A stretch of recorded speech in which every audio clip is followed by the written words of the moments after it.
They that are gone to hell are all of them in despair. They despair of ever enjoying any good. They despair of ever obtaining heaven. Once they had an opportunity of obtaining it, and they had no reason to despair of it. But now, that opportunity is past. Once the door was open, but now it's not so. They came to the door too late, and found it shut, and it is shut forever, never to be opened again.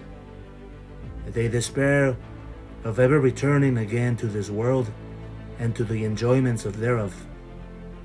They despair of ever any more seeing the sweet light of the sun and the many pleasant objects that entertained their eyes when they were still alive here in the world. They despair of evermore having friends to be concerned for them and to help them as once they had. They despair of ever any more gratifying their sensual appetites.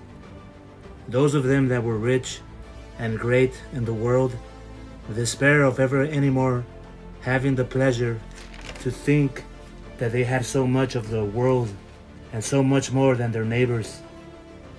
They despair of ever having their pride gratified in seeing themselves above others. The soul of man necessarily craves happiness, but in hell, this craving is as strong as anywhere else. But there they despair of the least grain of good, of comfort to gratify it. They shall know that they shall never have anything but the blackness of darkness, without the least glimmering of light. They despair of ever being in any wise delivered from the evil they suffer.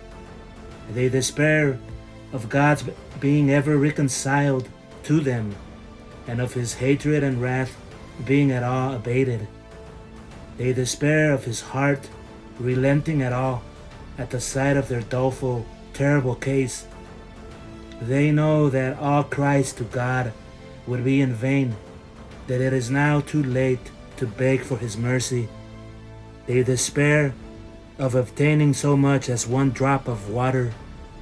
They despair of ever having 1 minute's rest or one breath of relaxation throughout the never-ending ages of eternity.